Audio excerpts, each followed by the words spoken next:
can't really sort of pinpoint one because it's been. I've just found every day sort of like exciting and brand new and sort of taking it in its stride really. It's weird because the guys have been on the series for such a long time that it becomes like second nature. Yeah. It's 8 months of their life, that's quite a long time that they're doing pretty much really quite similar stuff, you know.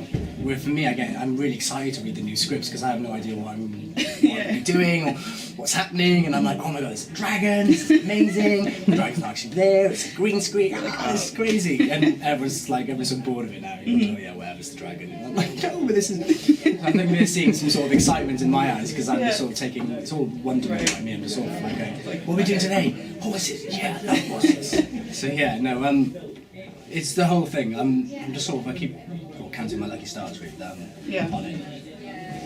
Because like I said earlier, it's not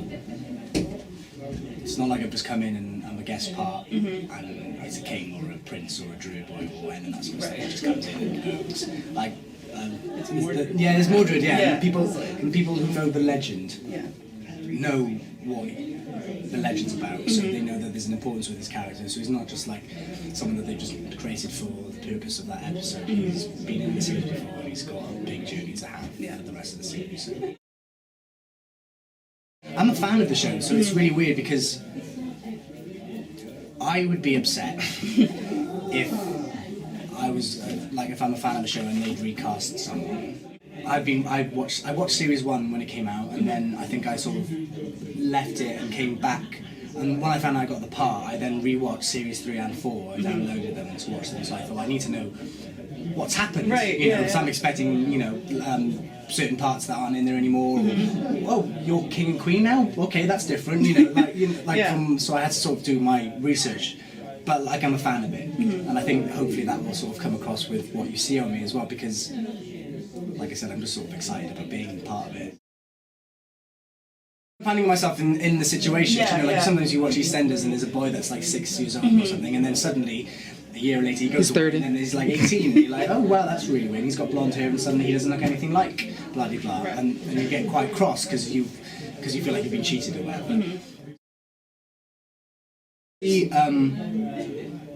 The audience are expecting something. They're expecting the double act, and they're wanting the double act. They're wanting Mordred and Morgana side by side, evil conquers. And I think the minute Mordred was announced that he was coming back, and then they announced that it was me, I think they're expecting something. They're not going to get what they're expected, but it's going to be better, and I promise you that. Because Mordred has this journey throughout the series, and he is involved in so many ways to influence the rest of the characters that every time you think you've understood why he's there and what he's doing, it completely get the carpet pulled underneath you.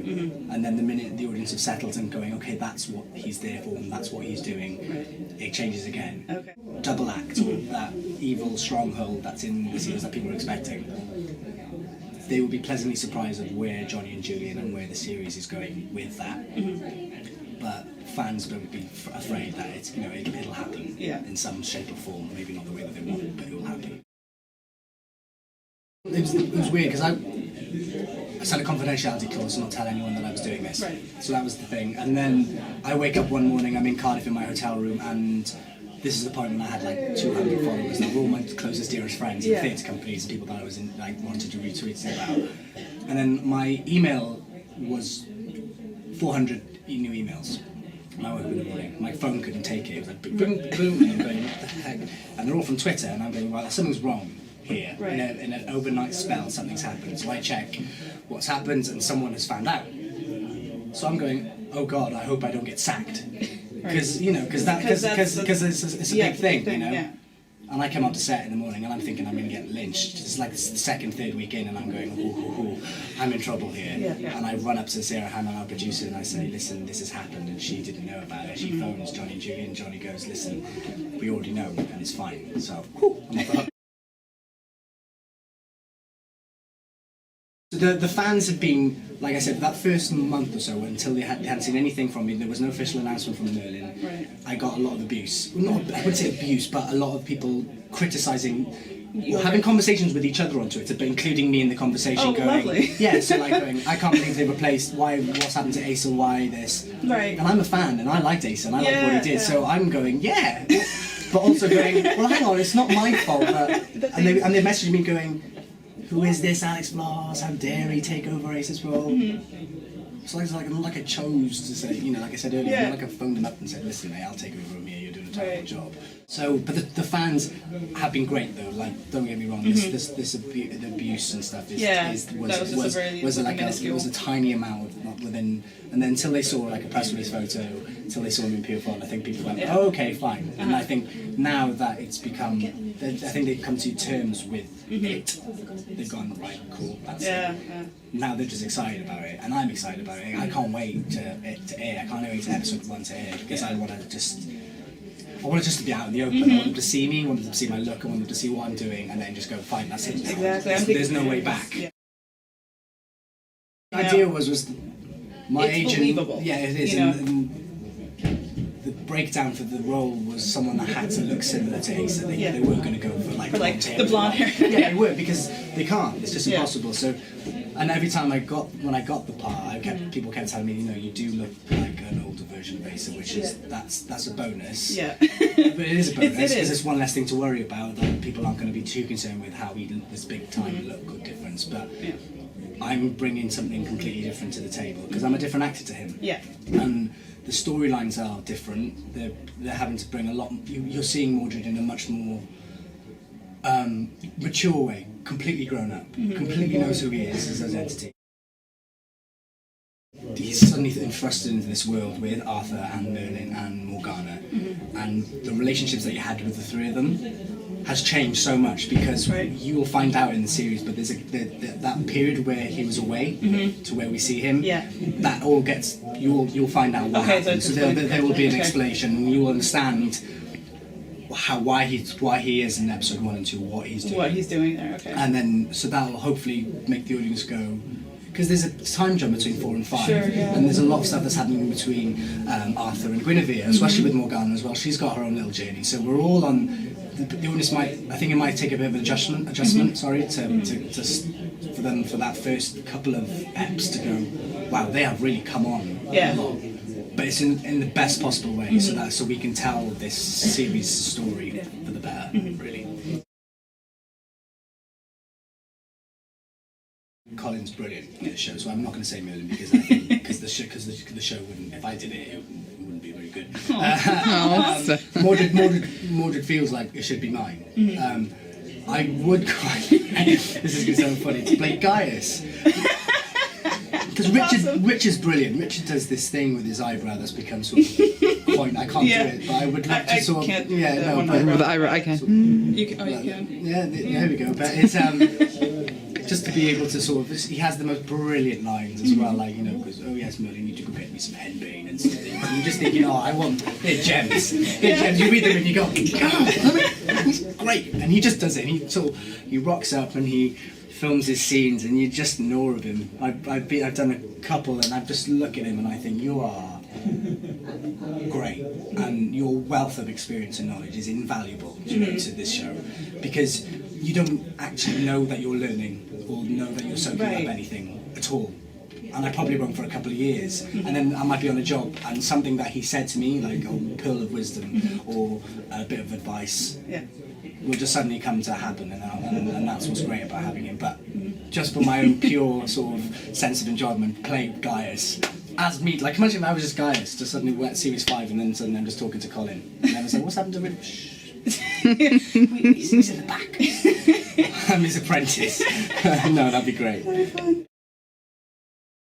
Evil. And evil is quite a big broad brushstroke of evil. Do we see Morgana as evil, or do we see her as misjudged? There's a bell curve between what evil is, and there's like a spider diagram that sort of shoots off with different descriptive words of what evil can coin. No, he's not.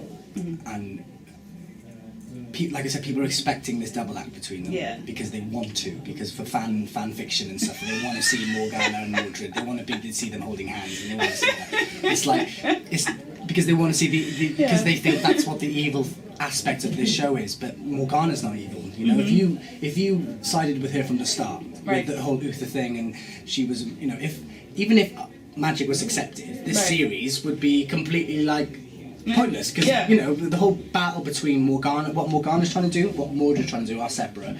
What Merlin's trying to do, and what Bradley's trying to do, Arthur, they all have a want.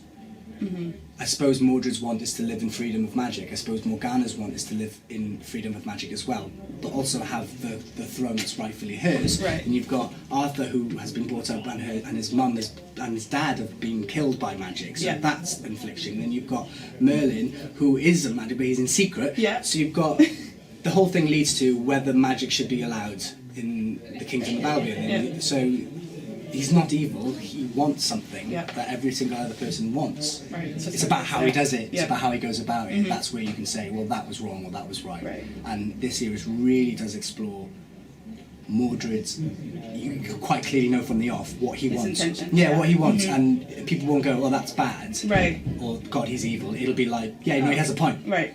You know, he has a point. Yeah, and I think that's more interesting. Yeah, so much more interesting. And, you know, people say, oh, you're playing the baddie of the series, and you go, no, come on now, because you can't be judging, you can't judge, you have to wait and see. Right. Ep 1 and 2 will show the audience a lot about who he is now, and I think that's really exciting, because I just can't wait, like I said, I can't wait for it to be here now, because I want people to see where he's going, what's happening. So by the point where it gets to the end of this series, it'll be so interesting. Yeah. I'm blessed to have a journey like it. It's not black and white, there's a lot of grey in between. Yeah.